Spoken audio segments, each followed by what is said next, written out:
मीर निधि से धीर हो, वीर बने गंभीर, पूर्ण तैर कर पा लिया भवसागर का तीर। अधीर हूँ मुझे धीर दो, सहन करूँ सब पीर, चीर चीर कर चिर लखूं अंतर की तस्वीर। देवादिदेव श्री महावीर भगवान की जय। देवादिदेव श्री अजितनाथ भगवान की जय। संत श्रोमणी आचार्य भगवंत गुरुदेव विद्यासागर महामुनि राज की जय। ज्येष्ठ मुनिराज श्री विनम्र सागर मुनि महाराज की जय। पूज्य मुनिवासी निर्मत सागर जी, निसर्ग सागर जी, श्रवण सागर मुनि महाराज की जय। तीन कम नौ कोटि महामुनि राजाओं की जय। श्री बंधाजी अतिशय क्षेत्र जी की जय। प्यारी प्यारी भव्य आत्माओं, हमारे जीवन का एक और वह पावन पुनीत दिवस प्रभु कृपा से हमें प्राप्त हुआ और आज का शुभ प्रभात देखने का, प्रभु के दर्शन करने का और अपना जीवन अच्छा और उन्नत बनाने का हमें यह सौभाग्य प्राप्त हुआ। आचार्य भगवंत गुरुदेव विद्यासागर जी महामुनिराज कहते हैं कि राग द्वेष को छोड़कर ही संसार भ्रमण से मुक्ति मिल सकती है। राग द्वेष मोह को छोड़ना, सम्यक दर्शन, सम्यक ज्ञान और सम्यक चारित्र से नाता जोड़ना, फिर मुक्ति हमारी दूर नहीं हुए।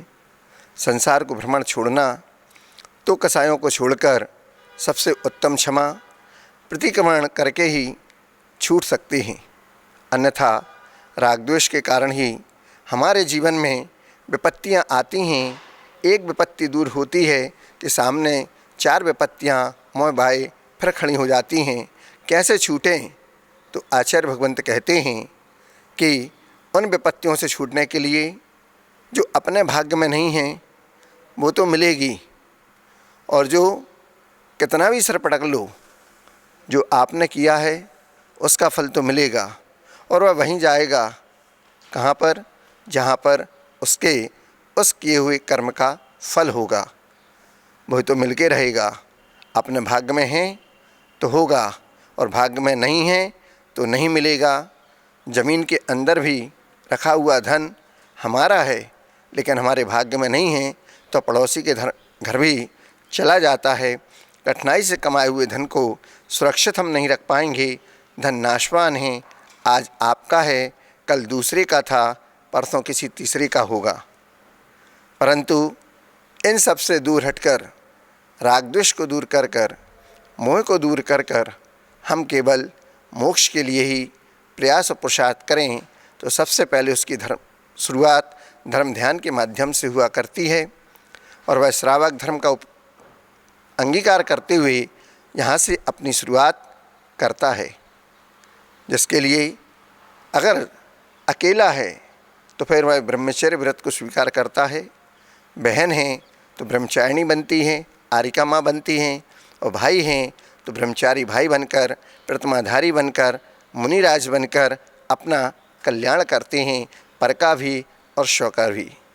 और इन दोनों से हटकर एक तीसरा और है जिसको कहते हैं सद्ग्रस्त। वह सद्ग्रस्त केवल एक स्वदार संतोष व्रत के लेने पर वह भी केवल अपनी पत्नी को छोड़कर सारी जगत की महिलाएं, स्त्री जो भी हैं वो सब मेरी माता के समान, मेरी बहन के समान और मेरी बेटी के समान हैं।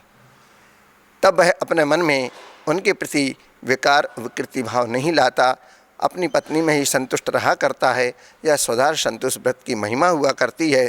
उसको भी आचार्यों ने ब्रह्मचर्य की संज्ञा दी हुई है, और वह भी अपने उन सदग्रस्त के जो आवश्यक हैं, देव पूजा गुरुपास्ति स्वाध्याय सीमस्तपः दानम चेति सदग्रष्टाणाम षटकर्माणि दिने दिने, ये आचार्य भगवंत कहते हैं। और उन्होंने इनकी विधि भी बताई है। समय समय पर आपको और भी आचार्य भगवंतों मुनिराजों ने इन सब के बारे में देशना दी है। और जो 6 दिन से लगभग ये विषय चल रहा है, इसमें भी संक्षिप्त रूप से आपको सारी जानकारियाँ दी गईं कि अष्टमूल गुण का धारी व सद्ग्रस्त किस प्रकार से अपनी चर्या का पालन किया करता है। इसमें धर्मात्मा पत्नी का मिलना भी बहुत बड़े पुण्य की बात हुआ करती है। वह महापुण्यशाली है जिसको ऐसी धर्मात्मा पत्नी मिल जाए। वर्तमान में आज वर वधू का चयन होता है, लेकिन जो पूर्व अवस्था में जो अनुभव के आधार पर माता पिता किया करते थे, बुजुर्ग किया करते थे, आज वह परंपरा समाप्त सी हो गई है। यदा कदा देखने में तो आती है, परंतु उसके बाद उनका विघटन होना भी उसी प्रकार हो जाता है। आज की तरह केवल देख लिया लिव इन रिलेशनशिप के साथ, या फिर जहां आप काम करते हैं वहां पर आपका कोई सहयोगी हो गया, उसके साथ आपका मिलना हुआ और आप उनके साथ रहने लगे, बाद में उनसे शादी कर ली, नहीं आपका चल पाया तो बाद में आपने तलाक ले लिया। पर ऐसा नहीं था। भारतीय परंपरा में वर वधू का चयन माता पिता के द्वारा, बुजुर्गों के द्वारा किया जाता था, ताकि उनकी जीवन की, उनकी गृहस्थी की गाड़ी चल सके और आगे उनका जीवन निर्वाह संस्कारों के साथ में, बच्चों के साथ में, अपने परिवार के साथ में, समाज और देश के कल्याण के लिए भी वो कार्य कर सकें। संस्कार सही मिलेंगे तो मुनिराज भी बनेंगे, ब्रह्मचारिणी बहनें बनेंगी, आरिका माँ बनेंगी, सबको संस्कारित करेंगी, और नहीं है तो फिर प्रतिभा स्थली जैसी ब्रह्मचारिणी बहन अपने व्रतों का निर्दोष पालन करते हुए, बच्चों में सत्संस्कार देते हुए नई पौध को तैयार करेंगी। यह सारा कार्य एक दूसरे से मिलकर ही सहयोग के साथ शव और पर का कल्याण जिसमें निहित हो, इस प्रकार का कार्य किया जाता है। धर्मपत्नी बनकर जो अपने पति अर्थात नर को नारायण बना दे, वास्तव में वही धर्मपत्नी हुआ करती है। और ऐसी वह धर्मपत्नी महारानी सीता, जो राजा सूर्यवंश की धर्मपत्नी थी, सद्गुणी, शील गुणों का पालन करने वाली धर्मात्मा और विदुषी महिला थी, जो राजकाज में भी उनका सहयोग किया करती थी। दोनों ब्रह्म मुहूर्त में उठे थे, प्रतिक्रमण किया था, सामायिक में लीन थे। बीच में आपको इन सब की जानकारी दी गई। तत्पश्चात वह 12 भावनाओं का चिंतन करते हुए अपने सामायिक में पूर्ण कर रही थीं। उसी समय प्रभात हुआ और शुभ प्रभात की पहली किरण उनके महल के झरोखे से उनके कक्ष के अंदर आए। वो अपने सारे आवश्यकों से निवृत्त हुए। अब वो प्रभु दर्शन की ओर, मंदिर की ओर पहुंच जाते हैं और वहां पर प्रभु के दर्शन करते हैं। इन सब कार्यक्रमों से निवृत्त होने के पश्चात महाराज सूर्यवंश 3 लोक के नाथ प्रभु का अभिषेक करते हैं, जलाभिषेक करते हैं। तत्पश्चात महारानी को प्रभु का गंधोदक देते हैं। वास्तव में सद्गृहस्थ का सबसे प्रथम कर्तव्य अपने आवश्यकों को पूरा करके, बड़ों का आशीर्वाद लेकर, आपस में जय जिनेंद्र करके और उसके पश्चात प्रभु के दर्शन की जाने के लिए मंदिर की ओर प्रस्थान करते हैं, प्रभु का दर्शन करते हैं। धन्य हुआ आज हमारा जीवन, हमारे पैर धन्य हो गए भगवान, जो आपके दर तक आ गए। हमारे हाथ धन्य हो गए जो आपके चरणों में द्रव्य को समर्पित कर पाए। हमारा मुख धन्य हो गया प्रभु जो आपके गुणों का गुणगान कर पाए। हमारी आँखें धन्य हो गई प्रभु जो आपके दर्शन कर पाए। और हमारे कर्णपटु, हमारे दोनों कर्ण आज धन्यता को प्राप्त हो गए कि आपके द्वारा कही हुई वाणी का रसास्वादन कर पाए, गुरुओं की वाणी को सुन पाए, आदि आदि।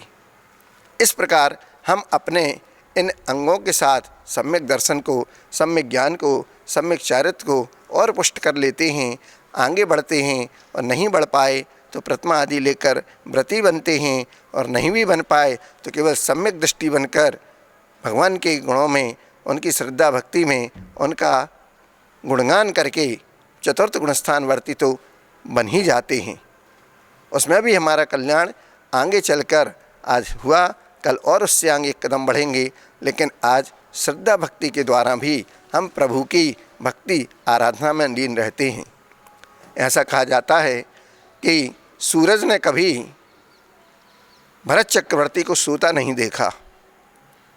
सूरज ने कभी भरत चक्रवर्ती को सोता नहीं देखा। कितनी भी देर रात्रि को वो अपना राजकार का कार्य निपटा के समाप्त करके विश्राम करते थे, लेकिन हमेशा ब्रह्म मुहूर्त में उठ जाया करते थे। उन्होंने कभी सूरज निकलने के बाद कभी नहीं सोए, वो हमेशा ब्रह्म मुहूर्त में उठते थे, सामयिक आदि अपना कार्य किया करते थे। ऐसा वह भरत चक्रवर्ती का राजसी वैभव था।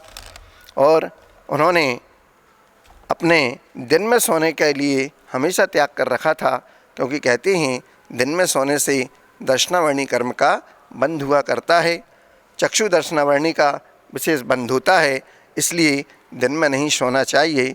रात्रि के प्रथम पहर और शयन के लिए अंतिम पहर निषेध किया गया है। रात्रि का प्रथम पहर क्या कहलाता है महाराज? रात्रि का प्रथम पहर कहलाता है रात के 9 बजे के पहले, ये प्रथम पहर कहलाता है, 6 से 9 का समय, इसमें नहीं सोना चाहिए। और अंतिम पहर कहा गया है जो रात को 4 बजे के बाद, इसमें आपको सोने के लिए निषेध कहा गया। ब्रह्म मुहूर्त में उठकर अपना सदगृहस्थ आवश्यकों को करता है, प्रभु का आशीर्वाद लेता है, पुनः उठकर अपने आवश्यकों के पश्चात स्नान ध्यान आदि करके फिर मंदिर की ओर प्रस्थान करता है और प्रभु के दर्शन, पूजन, अभिषेक आदि कार्य किया करता है। वहाँ पर महाराजा सूर्यवंश ने अपनी महारानी के साथ मंदिर की ओर प्रस्थान किया था, और मंदिर की ओर प्रस्थान करने के पश्चात उन्होंने भगवान का दर्शन और उसके बाद उनका गुणगान और प्रभु के अभिषेक किया, महारानी को गंधोदक दिया।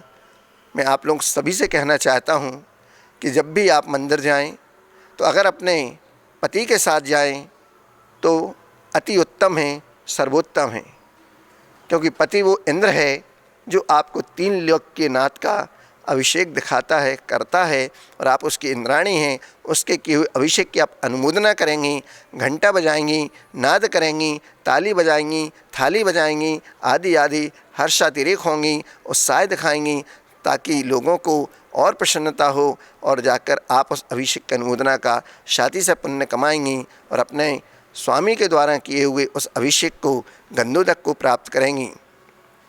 कहते हैं वह गंधोदक सबसे अच्छा एनर्जी को देने वाला हुआ करता है, हमारे पापों को मिटाने वाला हुआ करता है। गंधोदक का नियम है, जो उसका श्लोक है, उसको कहते हैं निर्मलम निर्मलीकरणम पवित्रम पापनाशनम जिन गंधोदकम मंदे अष्टकर्म निवारणम विनाशनम। जो हमारे अष्ट कर्मों को दूर करने वाला है, दोनों 8 कर्मों को नष्ट करने वाला है, ऐसा वह पवित्र गंधोदक प्रभु के चरणोदक जो हमारे लिए सर्व पापों को नाश करने वाला है।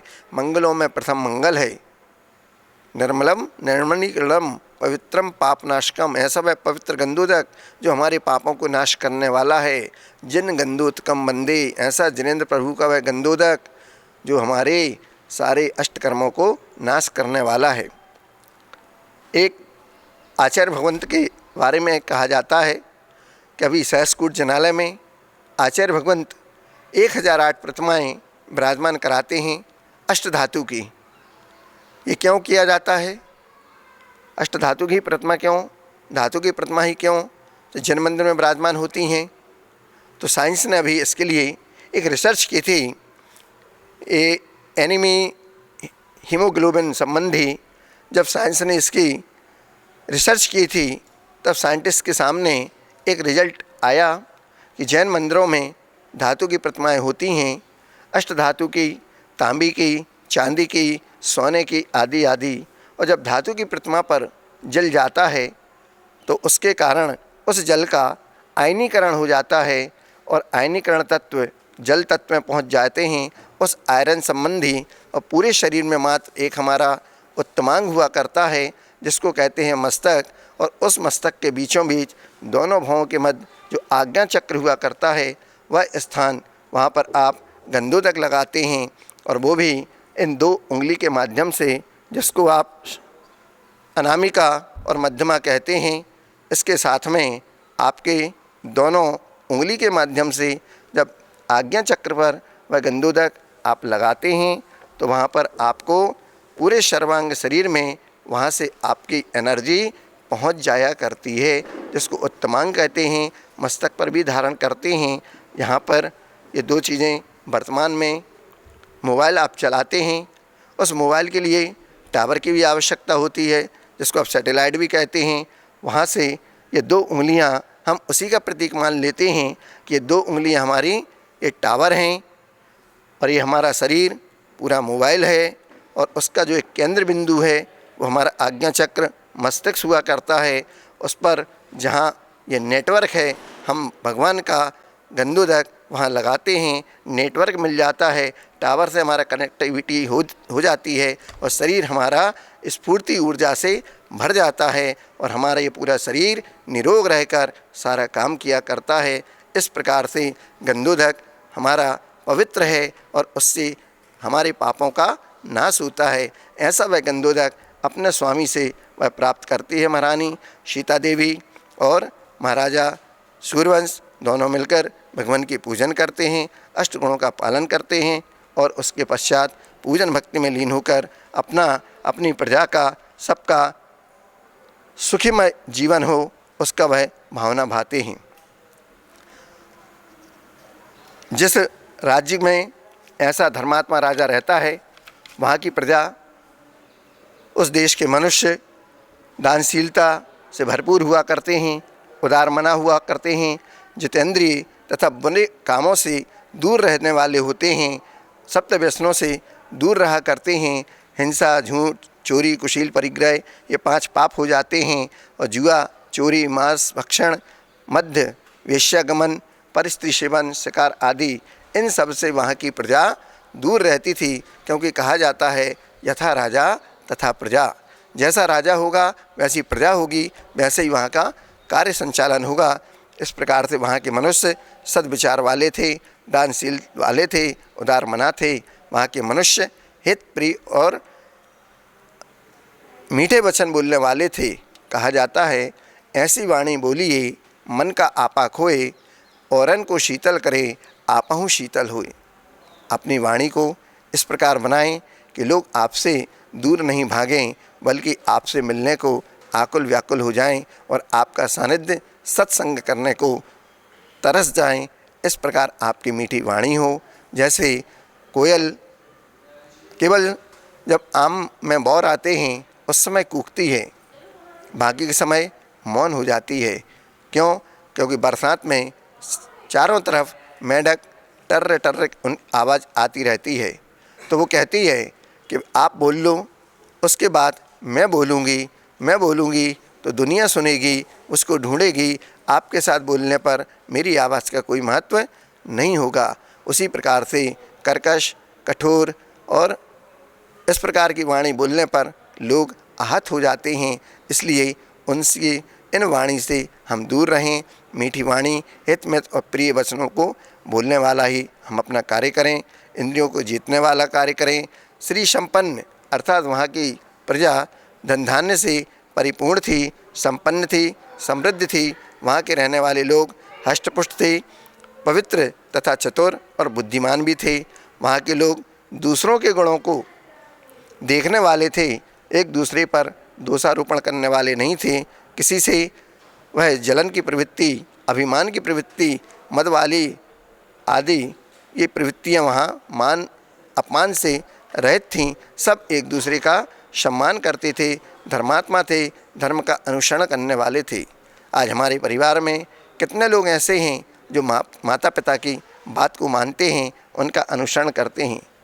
कई लोग आते हैं श्रावकजन, माता पिता भी आते हैं, बोलते बच्चे बात नहीं मानते। तो बच्चे आपके हैं, आपकी बात नहीं मानेंगे तो फिर किसकी मानेंगे? आपने संस्कार बचपन से नहीं दिए और जब बड़े हो जाते हैं तो महाराज के पास आके कहते हैं। महाराज की बात मानते भी हैं और नहीं भी मानते हैं। क्यों? क्योंकि महाराज वो करके दिखाते हैं, जो कहते हैं वो करते भी हैं, इसलिए उनका प्रभाव जल्दी पड़ जाता है। क्योंकि आप कहते तो हैं लेकिन करके नहीं दिखाते हैं, और करते भी हैं तो यदा कदा करते हैं, क्रोध कसाय आदि भी करते हैं। तो वो कहते इससे अच्छा तो हम ही हैं कि मंदिर नहीं जाते लेकिन भावना मन में अच्छी रखते हैं, हम किसी से लड़ते झगड़ते नहीं, किसी को बुरा नहीं बोलते हैं। वो देखो अभी पूजन करके आए, वहाँ लड़ाई करने बैठ गए, उनको बुरा बोलने लग गए। इस प्रकार से मन में उनके क्लेश भी उत्पन्न होता है। तो हम भी ऐसी वाणी को ना बोले। समय समय पर अत्यधिक धर्म अनुष्ठान आदि वहाँ होते रहते थे। अष्टानिका में नंदीश्वर आदि विधान, सिद्धिचक्र, शमूषण आदि विधान वहाँ पूजन होती रहती थी। तो वहाँ का नगर पूरा एक धर्ममय वातावरण के साथ, सौहार्दपूर्ण वातावरण के साथ, श्री संपन्न धन धान्य से परिपूर्ण था। वहाँ पर मथुरा नगरी, जहाँ मेघ आवश्यकता अनुसार सदा अच्छी वर्षा किया करते थे। इसमें कोई संदेह नहीं होता था कि पृथ्वी पर जो पीड़ा अर्थात सूखा आदि रहते था, वहाँ पर ऐसा कोई भी नामो निशान वहाँ पर नहीं था। जैसे बगैर बच्चे की जो एक स्त्री होती है, जिसको कहते हैं बंध्या स्त्री, उसको जीवन भर दुख सालता है कि मेरा कोई बच्चा नहीं है, ऐसी वहाँ पर पृथ्वी नहीं थी। वो हमेशा धन्य धान से परिपूर्ण थी, भरा पूरा उसका परिवार था। ऐसा वह राजा सूर्यवंश महारानी सीता के साथ अपना जीवन धर्ममय बिता रहा था। और वहाँ पर सारे शुभ लक्षणों को चाहने वाली, कार्य करने वाली ऐसी कुशल गृहिणी उसके साथ थी। ऐसे जिन धर्मात्मा राजा में सत्य, धैर्य, दान, परम शांति, अविचल क्षमा, लज्जा, कीर्ति, महान तेज का गुण, शौर्य, वीरता, सारी चीज़ें उसके अंदर अटूट संपदा की तरह कण कण में व्याप्त थीं। उसके अंदर भी बहुत तेज व्याप्त था, शूरवीर था। सारे आसपास के राजा उसके उस शूरवीरता के कारण भय खाते थे और उसकी अधीनता को स्वीकार करते थे। ऐसा वह प्रजापालक, सबके लिए संतुष्टि को और दानशीलता के साथ सबका ध्यान रखने वाला, प्रजा का पालन करने वाला, पुत्र स्नेह के द्वारा अपना और अपनी प्रजा का ध्यान रखता है। और ऐसे जहाँ पर महाराजा हुआ करते हैं, वह स्वयं ही सुखी होते हैं। जहाँ भी रहता है, जिस गांव में रहता है, जिस नगर में जाता है, वहाँ पर भी सुभिक्ष हुआ करता है। जिस प्रकार की एक तीर्थंकर प्रभु का जब समुषण आती है और 12 योजन तक सभी जगह सुभिक्षता छा जाती है, सभी लोग धन धान्य से परिपूर्ण हो जाते हैं, सुखी हो जाते हैं। ऐसे ही वह राजा सूर्यवंश का राज्य श्री संपन्न से युक्त था। आज बुंदेलखंड की धरा में संत श्रोमणी आचार्य भगवंत गुरुदेव विद्यासागर जी महामुराज का यह समुषण जब से आया है, जब से आचार्य भगवंत के चरण इस बुंदेलखंड की धरा पर पड़े हैं, बड़े बाबा के श्री चरणों में पहुंचकर उन्होंने अपने आप को समर्पित किया है, तो बड़े बाबा ने भी अपना भरपूर आशीर्वाद गुरुदेव के समर्पित कर दिया है। और बड़े बाबा और छोटे बाबा की जोड़ी तो अजर अमर इस संसार में हो गई है। गुरुदेव के जीवन का गुरु के मुख से ये संस्मरण सुना था कि पहले बुंदेलखंड में जब बोलियां हुआ करती थीं, चतुर्दशी पर्व पर अपने दशलक्षण महापर्व की समाप्ति के बाद आचार्य महाराज से निवेदन किया, भगवान श्री जी की शोभा यात्रा है, आपको अपना सानिध्य देना है। गुरुदेव ने उसको स्वीकार किया। और जब नगर फेरी हुई पश्चात जब श्री जी का अभिषेक धारा हुआ, उस समय बोली लगी, कौन पुण्यशाली श्रावक जो प्रभु का प्रथम अभिषेक करेगा।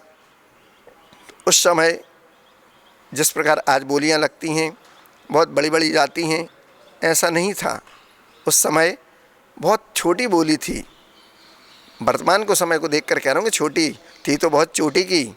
उसमें शुरुआत हुई और 3, 4, 5, 7, 9, गुरुजी को 9 का अंक तो अखंड लगता ही है, तो वो चाह रहे थे 9 तक बोली पहुँची, तो 9 के अखंड पे रुके।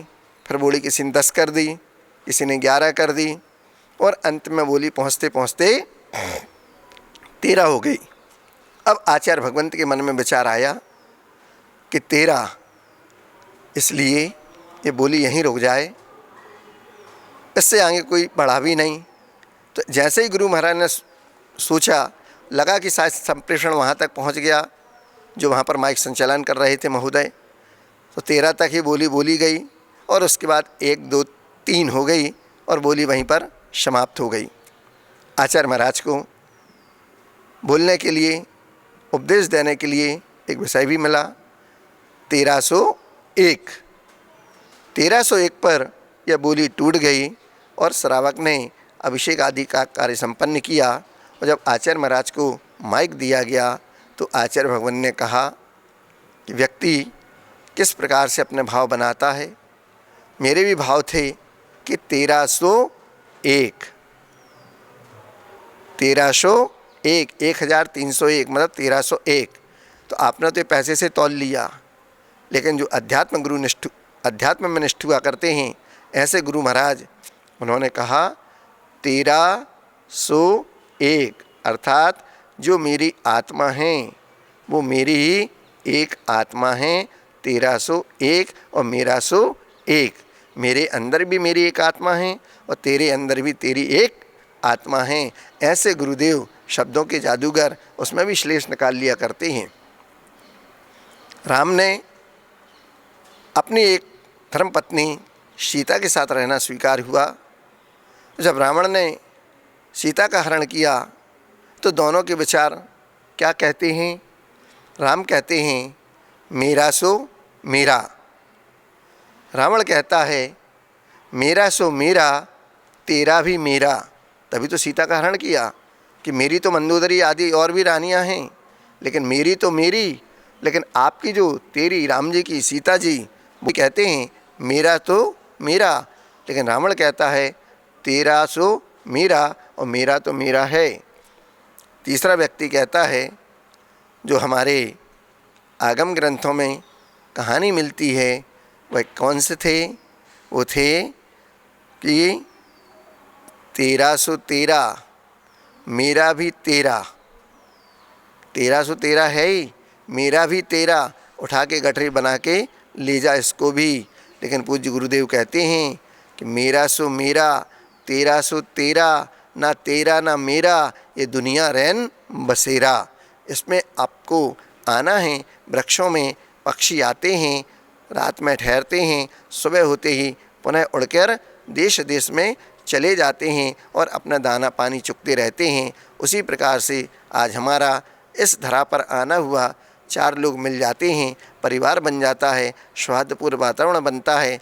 धर्म के साथ हम उसका जीवन जीते हैं और उसके साथ में राग द्वेष मोह आदि करके अपने जीवन का जो हमारे लिए उत्थान करना होता है वहाँ ना करके हम पतन की ओर चले जाते हैं। इसलिए हम उस पतन से बचें और अपने जीवन का उत्थान कर पाएँ। और उसके साथ में जो हमारे साथ गृहस्थी लगी हुई है उस गृहस्थी के गुणों को और उत्तरोत्तर बढ़ाते जाएं, ताकि हमारी घर में, क्योंकि कहा जाता है कि घर अगर रथ है तो पति पत्नी उसके दोनों पहिए कहलाते हैं, और दोनों में से अगर एक पहिया भी ठीक से ना चले तो दोनों ही नहीं चल पाएंगे। ना घर ही चल पाएगा, ना रथ ही चल पाएगा, ना पति चल पाएगा, ना पत्नी चल पाएगी। इसलिए शास्त्रों के अनुसार पत्नी को भी विशेष महत्व दिया गया है। वह अर्धांगिनी यूँ ही नहीं कहा जाता उसको, वह पति की आधा अंग अर्थात पुरुष और पत्नी के बिना वह अधूरा होता है, आधा अंग। इसलिए दोनों को मिलाकर पूरा अंग कहा जाता है, इसलिए उसको अर्धांगिनी कहा जाता है। सा भार्या या ग्रहे दक्षा, सा भार्या या प्रियंवदा, सा भार्या या पति प्राणः, सा भार्या या पतिव्रता। ऐसा श्लोक आया है कि जो गृह कार्य में दक्ष रहती है वह स्त्री जो घर के सभी कार्यों में भोजन बनाना, साफ सफाई करना, घर को सजाना, कपड़े बर्तन आदि साफ करना, बच्चों की जिम्मेदारी ठीक से निभाना और अतिथियों का सेवा मान सम्मान करना, सत्कार करना, कम संसाधनों में भी घर गृहस्थी को अच्छे से चलाना आदि कार्यों में दक्ष होती है, उसे पति का भरपूर प्रेम मिलता है और घर भी तरक्की की ओर बढ़ता है, वह भी कार्य किया करता है। वह प्रियम बदा हुआ करती है, अर्थात वह जो स्त्री मधुर बोलती है, सदैव और बड़ों से विनयपूर्वक संयमित भाषा में ही बात करती है, वह सबकी प्रिय हुआ करती है। पति की प्राण प्रिय होती है, प्रिय वल्लभा हुआ करती है। पति प्राण स्त्री जो अपने पति की बातों को प्रेम पूर्वक सुनती है, उनका पालन करती है, उसके अलावा पति के लिए ऐसा कोई कार्य नहीं करती जो उसको चोट पहुंचाने वाली हो। ऐसी स्त्री पति को कुछ भी करने के लिए तैयार रहती है, ताकि वह खुश रहे। चाहे तो आप आजमा के देख लो। इस प्रकार वह पतिव्रता नारी, जो स्त्री पति के अलावा और किसी अन्य पुरुष से भी न सोचती है, धर्म ग्रंथों में ऐसी ही पत्नी को पतिव्रता कहा गया है। ऐसी पत्नियां ही अपने पति को बल दिया करती हैं। अंत में वह चलकर सुख का अनुभव करती हैं, सुख भोगती हैं। अंजना, द्रौपदी, सीता आदि इन गुणों वाली जो परिपूर्ण स्त्रियां, जिसके पास स्वयं इंद्र से कम अपने आप को कभी नहीं समझना चाहिए, क्योंकि ऐसे पुरुष भाग्यशाली हुआ करते हैं जिनको ऐसी धर्मात्मा पत्नियां प्राप्त हुआ करती हैं। बहुत महान सौभाग्यशाली हैं कि आपको वो क्लब, होटल या बाहर घूमने के लिए नहीं कह रही हैं। वो केवल आपसे एक धर्म के विषय में आधे घंटे का, 1 घंटे का समय चाहती हैं और आपको भी धर्म मार्ग में लगाकर नर से नारायण बना देती हैं। ऐसी वह धर्मपत्नी कुशल गृहिणी हुआ करती हैं। हमारे धर्मशास्त्रों में इनके लिए शब्दों में व्याख्या नहीं की जा सकती। इनका महत्व बहुत महत्वपूर्ण हुआ करता है, क्योंकि इनके द्वारा ही गृहस्थी हुआ करती है और सदग्रस्त का जीवन बगैर स्त्री के नहीं हुआ करता है। आचार्य भगवंत ने एक बहुत ही अच्छा हाइकू भी लिखा है। जापानी छंद का वह हाइकू है। 17 अक्षर हैं। 5 अक्षर प्रथम लाइन में, दूसरी पंक्ति में 7 अक्षर और तीसरी पंक्ति में 5 अक्षर हुआ करते हैं।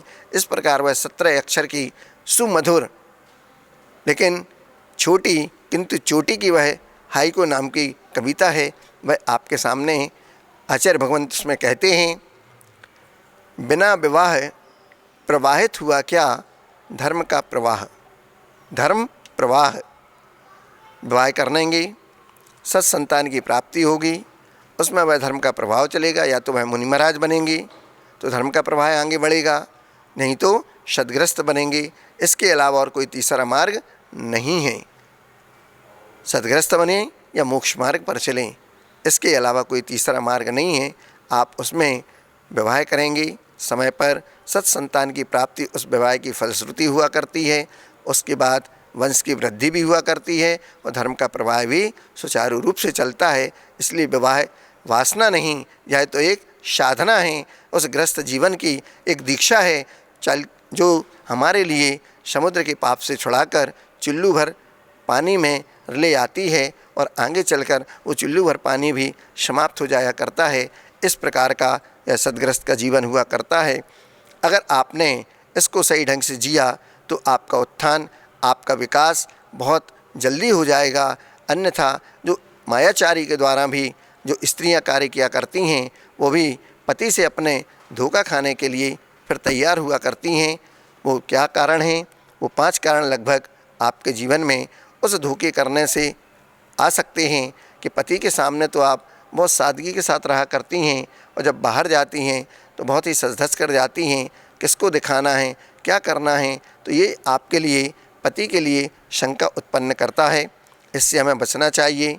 पति के आते ही मुँह को नहीं बनाना चाहिए, हमेशा हंसकर ही उसका स्वागत करना चाहिए। दिन भर से थक-हार कर वो घर में आया है, प्रेम के मीठे 2 बोल बोलकर, चेहरे पर मुस्कान लाकर और उनकी सेवा आदि का कार्य करना चाहिए। लेकिन हम ऐसा नहीं करते। पति के आते ही मुँह बना लेते हैं, बच्चों को ऊँची आवाज़ में डांटते रहते हैं और बड़े रहते हैं, तो उनके लिए भी हम तिरस्कार की भाव रखते हैं। इस प्रकार का अगर आपके अंदर दोष है तो उसको सुधार लें, अन्यथा आप पति से धोखा खा सकती हैं। पति के अलावा लोगों से, अन्य लोगों से तो आप सभी से हंसकर बात करती हैं, लेकिन पति को सम्मान नहीं देंगी तो उसमें भी पति आपके लिए नाराज़ होकर धोखा दे सकता है। इसमें पसंद नापसंद का भी आपको ख्याल रखना है। वो चाहते तो कुछ और हैं और आप बना के खिलाते कुछ और हैं, तो इससे भी लड़ाई झगड़े हुआ करते हैं। फ़ोन पर भी ज़्यादातर आप लोग बात करते रहते हैं, ऑनलाइन रहते हैं। इन सब को छोड़कर केवल एक साथ बैठकर सभी लोग सुख दुख के साथ सहयोगी बनते हुए कभी स्वाध्याय कर लें, थोड़ी बहुत जाप कर लें, मंत्र आदि बोल लें, कोई विनती पाठ कर लें। इससे भी हमारा परिवार सौहार्दपूर्ण धर्ममय वातावरण के साथ रहता है। बहुत पुण्यशाली धर्मात्मामय परिवार हुआ करता है, जहाँ पर सुबह शाम धर्म ध्यान हुआ करता है। आजू बाजू वालों का मुँह चालू हो जाता है और आप मौन हो जाएंगे तो शांत रहने वाले व्यक्ति को भी लोग बड़ा ध्यानी मानते हैं, समझते हैं। और सत्संग अगर आपने किया है तो आपके सत्संग से सभी को लाभ मिले। सत्संग का अर्थ क्या हुआ करता है? सत और संग, दो अक्षर इसमें मिले हुए हैं। तो सत का अर्थ होता है परमात्मा, अविनाशी परमात्मा, और संग यानी साथ रहना। उस अविनाशी परमात्मा की जो संगति करा दे उसी का नाम तो सत्संग हुआ करता है। ऐसे वह गृह लक्ष्मी, हमारी माताएं, वह महिलाएं, वह स्त्री दुनिया में सबसे महत्वपूर्ण उन्हीं का कार्य हुआ करता है। तब जाकर एक गृहस्थ की गृहस्थी चला करती है और वह प्रसव पीड़ा को भी सहन करती है, गर्भ के 9 माह के दुखों को झेलती है। उस प्रसव पीड़ा के बाद भी कभी कितनी परेशानियाँ आती हैं, या तो बच्चे को बचा सकते हैं या माँ को बचा सकते हैं, या दोनों को नहीं बचा सकते हैं, या दोनों में से किसी एक को बचा सकते हैं।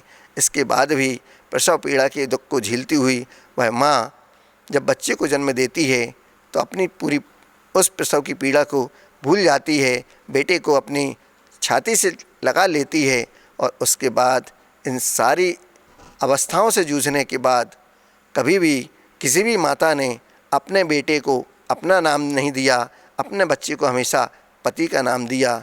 पति का तो कुछ उसमें रोल रहता नहीं है, सारी पीड़ा दुख दर्द वो माँ ही झेला करती है उस बच्चे को जन्म देने तक। उसके बाद भी बच्चे का जन्म बगैर पीड़ा के हो जाए, नॉर्मल जिसको कहते हैं आप, लेकिन माँ का उसमें दूसरा जन्म भी होता है। कभी कभी माँ जीवित नहीं बच पाती है, तब उसको पालने के लिए गौ माता ही हमारे लिए कार्य करती है।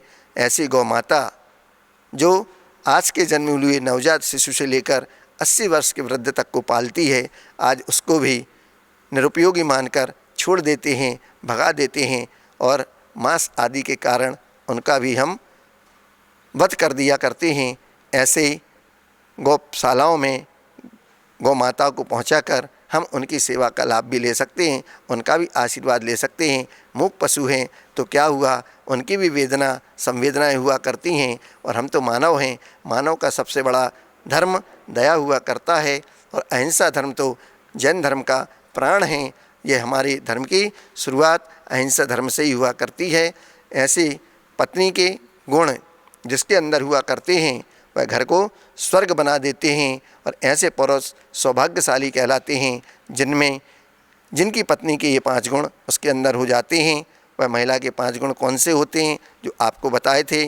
गृह की दक्ष में प्रेमवदा, प्रति प्राणा, पतिव्रता और पति के साथ सुख दुख में साथ देने वाली, ये 5 गुण जिसके अंदर हुआ करते हैं वह घर हमेशा सुखी, सुखमय, समृद्धशाली, ऐश्वर्यशाली हुआ करता है, धर्ममय हुआ करता है। कि सुबह शाम जिस घर धर्म ध्यान होगा, बड़ा भाग्यशाली वह परिवार होगा। ऐसा आपका घर, आपका वातावरण आपके परिवार में बना रहे। इस मंगल भाव के साथ अहिंसा परमो धर्म की जय।